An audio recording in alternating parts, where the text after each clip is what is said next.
তোমার ঘরের মধ্যে আমরা শিশুর আওয়াজ শুনতেছি, সুবহানাল্লাহ বলেন। এখন মরিয়ম আলাইহিস সালাম আল্লাহর দরবারে ফরিয়াদ করলেন, আল্লাহ আপনি যে আমাকে সন্তান দিয়েছেন স্বামী ছাড়া, সেটা আপনি জানেন আর আমি জানি না। সুবহানাল্লাহ বলেন না। আল্লাহ আপনি যে স্বামী ছাড়া আমাকে নিয়ামত দিয়েছেন সেটা আপনি জানেন এবং আমি জানি, কিন্তু জগতের মানুষ তো আমাকে ভালো চোখে দেখবে না, আমি তাদেরকে কি জবাব দিব? আমার আল্লাহ হযরতে মরিয়ম আলাইহিস সালামকে শিখিয়ে দিলেন। কি শিখিয়ে দিলেন? আল্লাহ কুরআনুল কারীমের মধ্যে কতই না সুন্দর করে বলতেছে, বলে ও মরিয়ম শোনো, মানুষ যখন তোমার কাছে জানতে চাইবে এই শিশু সম্পর্কে, তখন তুমি তাদেরকে বলবে ইন্নী নাযারতু লিররহমানি সাওমা। বড় করে বলেন সুবহানাল্লাহ। মরিয়মের কাছে ওই ফিলিস্তিনের মানুষেরা গেলেন। মরিয়ম আলাইহিস সালামকে যখন জিজ্ঞেস করা হচ্ছে, ওই সময়ে মরিয়ম আলাইহিস সালাম জবাব দিলেন, এই আমার এলাকার মানুষ শোনো, আমি আমার আল্লাহকে রাজি করার জন্য রোজা পালন করতেছি। আমি কি রাখতেছি? রোজা রাখতেছি। এখনের রোজা আর তখনের রোজা বেশ কম ছিল। সুবহানাল্লাহ বলেন না। এখনের রোজা আর তখনের রোজা কি ছিল? বেশ কম ছিল। এখনের রোজা রাখলে আমরা কথা বলতে পারি, আর তখন যখন রোজা রাখা হতো তখন জবান দিয়ে কথা বের হলে রোজা কি হয়ে যেত? বঙ্গ হয়ে যেত, শেষ হয়ে যেত। এখন তো আমরা রোজা রেখে বলি আসানা ইলে বুঝছ না সবুল্ল ইস্তার গান গড়ি, তারপর তোর সাইল হর না নহর না মাতে হর না নহর হয়। এখন রোজা রেখে কিছু করি না পারি, কিন্তু ইফতার গান শেষ করি, তারপর দেখাই মায় খন, ঠিক কিনা বল না? আর এদিকে তখনকার নিয়ম ছিল রোজা রাখলে দুনিয়াবি কোনো কথা বলা যাবে না। এখন মরিয়মের কাছে জিজ্ঞেস করতেছে সন্তানকে, মরিয়ম বলতেছে আমি রোজা রাখিছি কার? আল্লাহর। এখন এরাও মরিয়মকে আর বুঝাইতে পারে না, কিছু বলতে পারে না, কারণ রোজা রাখছে কার? আল্লাহ। তখন সবাই চুপ। মরিয়ম আলাইহিস সালাতু ওয়াস সালাম একটু ইশারা করলেন, বলে আমার এলাকার মানুষ শোনো, ও ফিলিস্তিনের মানুষ শোনো শোনো, আমার ওইদিকে শিশু সন্তান দুলনার মধ্যে দুলতেছে, তোমরা গিয়ে জিজ্ঞেস করো এই সন্তান কোত্থেকে আমার কুলের মধ্যে আল্লাহ দিয়েছে। সুবহানাল্লাহ বলেন। বয়স কয়দিন বলেন না? কয়দিন? আপনারা বলেন 3 দিনের কোন শিশু জমিনে কথা বলেছে এরকম কোন নজির আসেনি? বলেন না আছে? এখন মরিয়ম ইশারা করতেছে ওই যে দুলনার মধ্যে দুলতেছে, তার কাছে যাও, তাকে গিয়ে জিজ্ঞেস করো সেই সন্তান কোত্থেকে আমার কুলে এসেছে, তার পরিচয় কি? জোরে জোরে বলেন সুবহানাল্লাহ। এখন আপনার ঘরে একটা সন্তান এসেছে, আপনি যদি আপনার এলাকার মানুষকে বলেন তার বাবার নাম কি, তার থেকে জিজ্ঞেস করো, মানুষ আপনাকে ভালো বলবে না পাগল বলবে? নামাতে বালা হইব না খারাপ হইব? খারাপ হইব, ফল রাখিব। ইতারা হদ দিবে ফল হয়ে গিয়ে সন্তান হতো না সি ইয়ে নহ। আবার দেখা যাচ্ছে ফুয়ার মিটকে হতে ফুয়ার বয়স মাত্র 3 দিন, ইবে হতুন হইব, বড় করেন হইবে। সুবহানাল্লাহ। মরিয়ম আলাইহিস সালাতু ওয়াস সালাম কোন কথা বললেন না, তার ছেলের দিকে দেখিয়ে দিলেন। দেখা দেওয়ার পরে সবাই মিলে যখন দুলনার চতুর্পাশে যখন দাঁড়িয়ে গেল, দুলনার মধ্যে যিনি শুয়ে আছেন তিনি তো বাবা সাধারণ কোন মানুষ নয়। তার জবান খুলে গেল, জবান দিয়ে তিনি বলা আরম্ভ করে দিলেন। আল্লাহর কোরআনুল কারীমের মধ্যে ঘোষণা আসতেছেন, তিনি বলতেছেন ক্বালা ইন্নী আবদুল্লাহ, ও ফিলিস্তিনের মানুষ আমি আল্লাহর বান্দা। বয়স কদিন? মাতার না মাতের? মাথার দেখনে আল্লাহ।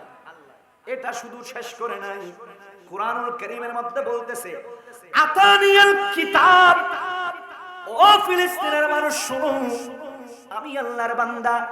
শুধু শেষ নয়, আতানিয়াল কিতাব, আল্লাহ আমাকে একটা কিতাব দিয়েছেন।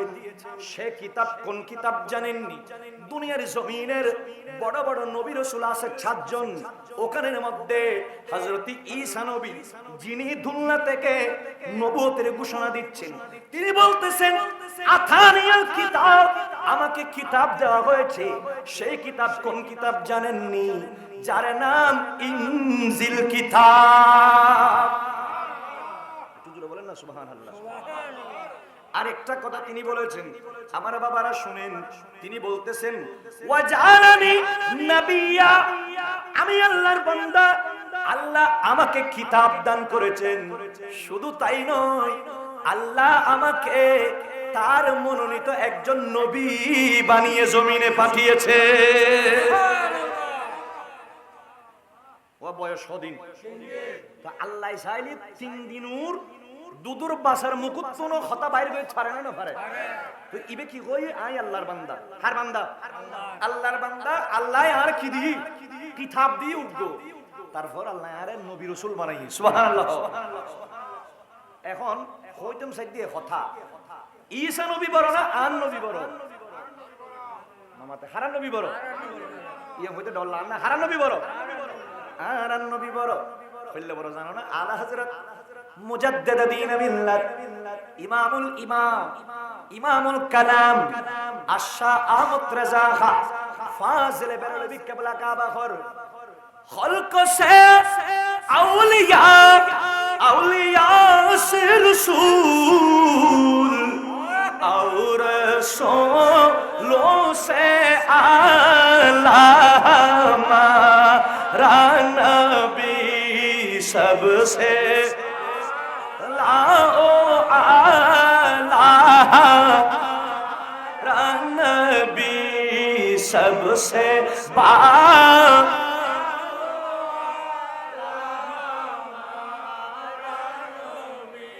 নবীর পজিশন করলে জানো নি? বাবা আদম তুন ঈসা নবী পর্যন্ত ইতারা বেকুন আসমানত হড়ে নামাতে তো হড়া হয় না আসমানত, আর আন নবী হড় করতে পারেন না। সুবহানাল্লাহ হবেন না? আসমানों की पर सब नबी रह गए,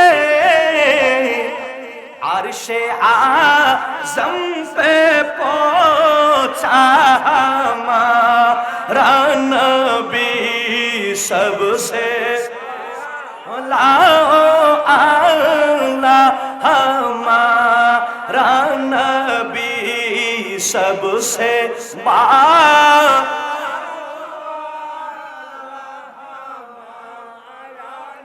বাবা আদম থেকে ঈসা নবী সবাই আসমানের থেকে গিয়েছেন, আর আমার নবী বলে মেরাজের রাতে আমি আমার হুজরায়ে পাকে অথবা মা উম্মে হানির ঘরের মধ্যে আরাম করি।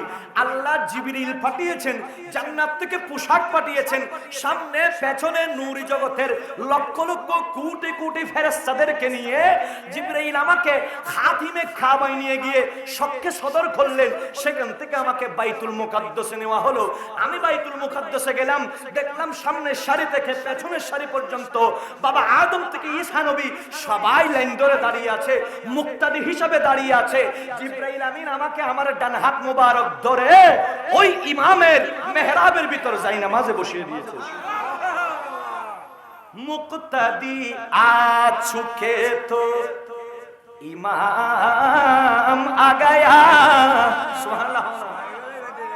আমার নবী, আমার নবী কেন সেখানে ইমামতি করেছেন? কারণ বাবা আদম থেকে ঈসা নবীর সবার একটা ইচ্ছা ছিল, ও আল্লাহ আমাদেরকে নবী বানিয়েছেন, রাসূল বানিয়েছেন, আমাদের এক একজনের পজিশন এক এক রকম। ঈসাকে ঈসা রূহুল্লাহ বলা হয়, মুসা কালিমুল্লাহ বলা হয়, নূহুন নাজিউল্লাহ বলা হয়, আদম সফিউল্লাহ বলা হয়, ইব্রাহিম খলিলুল্লাহ বলা হয়, ইসমাইল জবিহুল্লাহ বলা হয়। বলে আমাদের লকব এক এক ধরনের, কিন্তু আপনি যাকে হাবিবুল্লাহ বানিয়েছেন ওই হাবিবের পেছনে আমাদের তো মনে চাই নামাজ পড়ার জন্য। আল্লাহ ওই নবীদের আশাও মেরাজের রাতে বাইতুল মুকাদ্দাসের মধ্যে পূরণ করেছিলেন। একটু জোরে বলেন না সুবহানাল্লাহ। তো এটা বললে অনেক দূরে যাবে।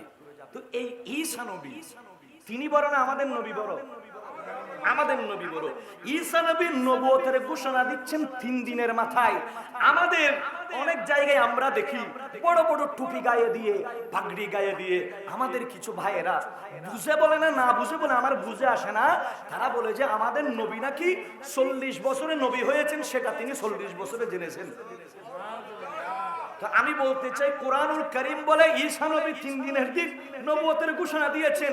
তো ঈসা নবীদের নবী যিনি, তিনার পজিশন কেমন, তিনি নবী কখন হয়েছেন? আমার নবী হাদিসে পাকের মধ্যে বলেছেন, বলে আমি নবী হয়েছি কখন জানো? যখন বাবা আদম আলাইহিস সালাতু ওয়াস সালামকে আল্লাহ মাটি এবং পানির সাথে মিশ্রণ করে নাই, তার আগেও আমি নবী হয়েছি। জুড়ে বলেন সুবহানাল্লাহ। আপনাদের পজিশন বোঝানোর জন্য আমি কোরআনুল কারীমের এই সূরার কিছু অংশ তেলাওয়াত করেছি। তো ঈসা নবী বলতেছে, আল্লাহ আপনি আখিরি জামানার নবী বানিয়েছেন, ওই নবীর উম্মতের অনেক ফজিলতের কথা শুনলাম। আল্লাহ আপনার কাছে একটা ফরিয়াদ করি, আমি তো নবী, আমার ফরিয়াদ তো আপনি ফেলবেন না। আমার মনে চাচ্ছে কিয়ামতের আগে হলেও আপনি ওই নবীর উম্মতদের এমন ফজিলত দিয়েছেন, নামাজ ছিল 50 ওয়াক্ত, আপনি বাদ দিয়ে নবীর কারণে 5 ওয়াক্ত দিলেন, তারা নামাজ 5 ওয়াক্ত পড়লে সওয়াব পায় 50 ওয়াক্ত। আখিরি জামানায় একটা নবীর সুন্নাত জিন্দা করলে 100 গলা কাটা শহীদের সওয়াব দিবেন, এত ফজিলত আপনি বানিয়ে দিলেন। ওগো আল্লাহ, আমার মন চাই কিয়ামতের আগে হলেও ওই নবীর উম্মত হিসাবে আমাকে একটু জমিনে পাঠাইও। একটু জোরে বলেন না সুবহানাল্লাহ। তো ঈসা নবী, তিনি বড় বড় নবী রাসূলের অন্যতম একজন নবী হয়ে তিনি ফরিয়াদ করতেছেন, আল্লাহ আমাকে একটু নবীর আশিক বানাইও, আমি একটু জমিনে গিয়ে আমার নবীর শান বর্ণনা করব। জোরে বলেন না সুবহানাল্লাহ।